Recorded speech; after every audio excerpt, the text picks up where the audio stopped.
500 Pokédollars. That's how much a Magikarp is worth.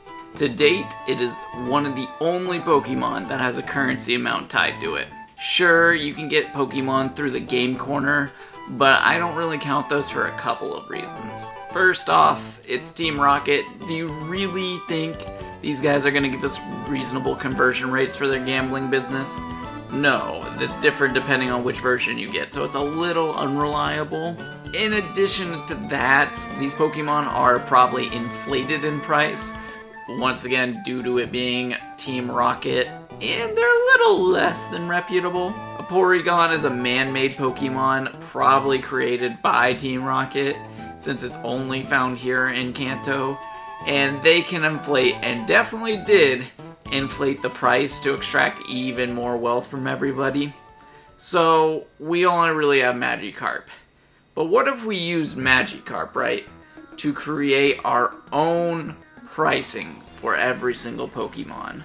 We could figure out exactly how much every Pokemon is worth. But in order to do something like that, we need a method. A way to measure the strength of a Pokemon, as well as a guide to put it in the right direction. And that's what I'm going to be doing here today. I'm going to be creating a guide and rules for a future series I hope to make, where it's going to go through every single Pokemon and try and come up with a price tag for it. Let's start off with some ground rules. First, Pokemon will be considered on their own merits, not their evolution's merits. Our salesman did not factor Gyarados into his pricing of Magikarp, so we shall not either.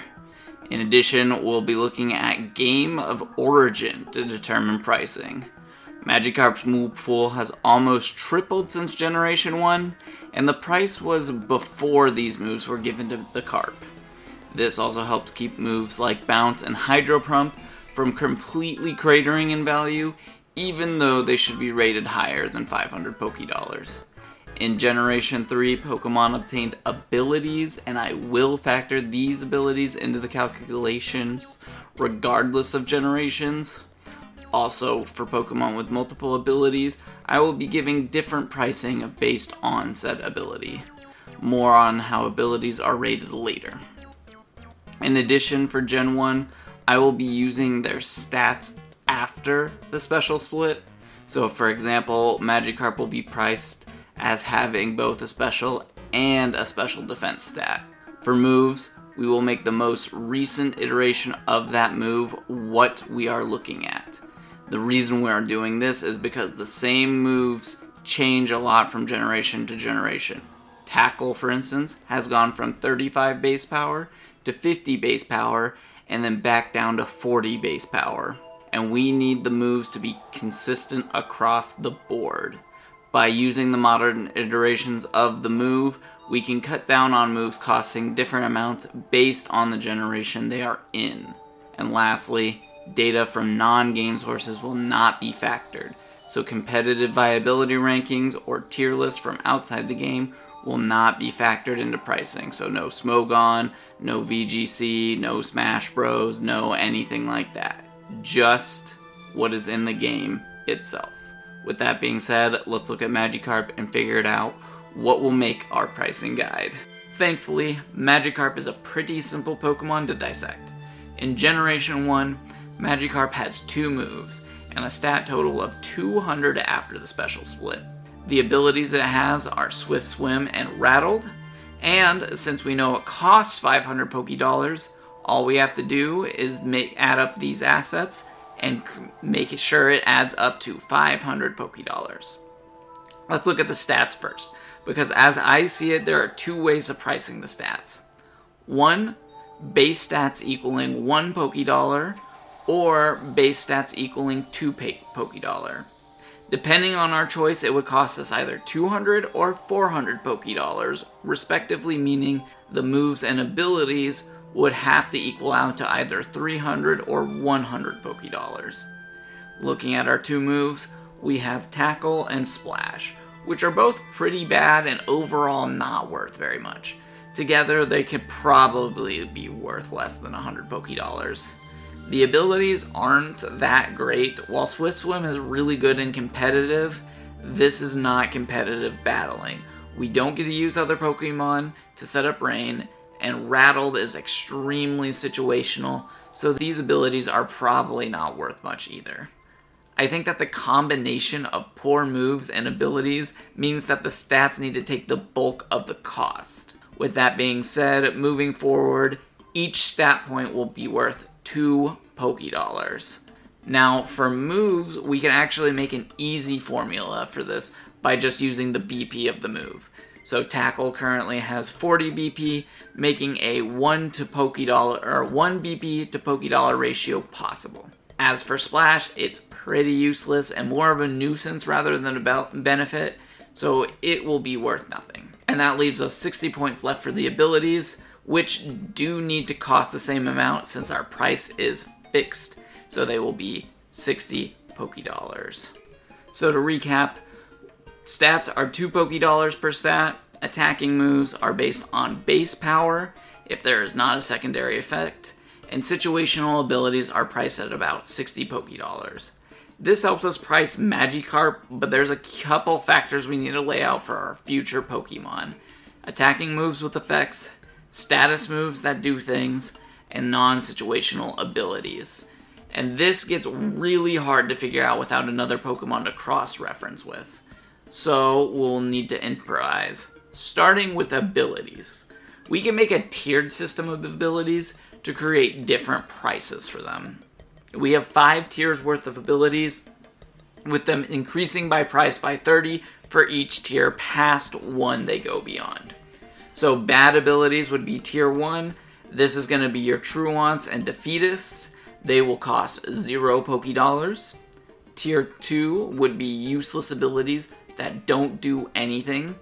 That would be your Illuminates and Ball Fetches.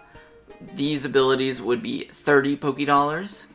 At 60, we have Tier 3, which are the aforementioned abilities like Swift Swim and Rattled, situational ones. 90 points would be good for abilities like Guts and Pickup, so pretty good abilities, relatively useful. And then 120, the big 120 Pokédollars, will be awarded to God tier abilities. That'll be things like Intimidate and Wonder Guard. And with abilities done, let's move on to the most complicated category, status moves. It is no secret that these abilities can do all sorts of things, and pricing them is going to be ridiculously difficult. But it is the task before us.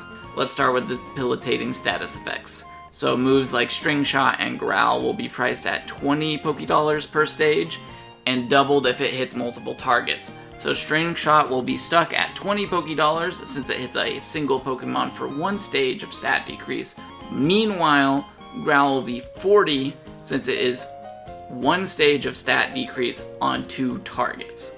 Stat buffing moves will follow a similar formula, but start at 30 and gain an additional 30 for each additional boost it confers. So Swords Dance, for instance, would be worth 60 Pokédollars. Moving to stage effectors, this is going to be your things like weather or terrain setting moves. These will be each worth 50 Pokédollars since they enable a variety of different things. Pivot moves will be worth $25, and the same will be true of phasing moves. Hazards will be worth 30 Pokédollars, with the exception of Toxic Spikes and Sticky Webs. We'll talk about Toxic Spikes later when we talk about the Badly Poisoned status effect. And Sticky Webs will be priced at 60 since it is a stat dropping move, but we will cap it at 60 since it will only probably hit 3 Pokemon in a regular playthrough. Rounding us out is going to be status moves and status conditions. For non-major conditions, you will get 40 Pokédollars.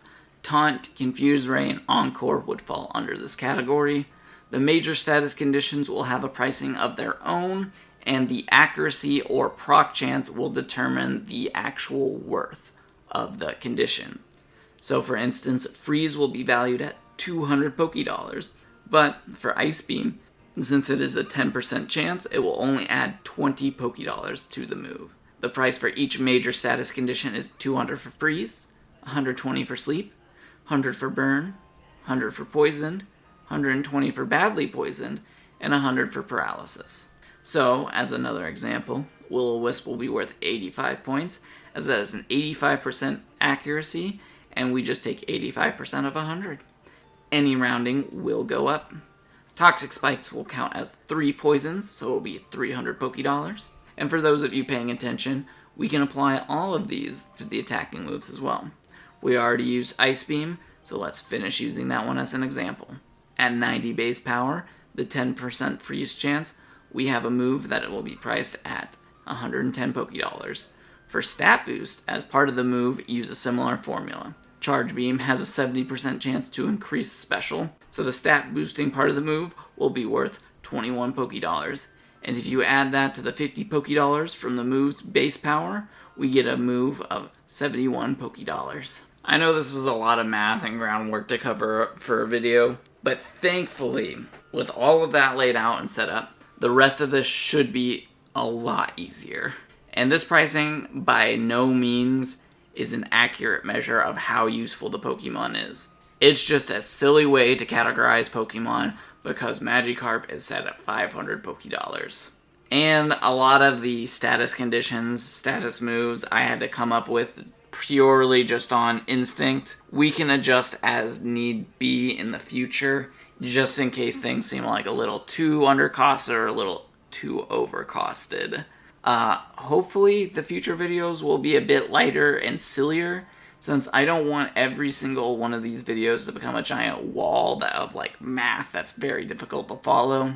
If you have any ideas or suggestions or changes to the pricing, anything else, let me know. If I forgot a category, let me know as well so I can fix it sooner rather than later. And if you want me to cover a specific Pokemon, let me know and I can add it to the list. And that's all I got for today.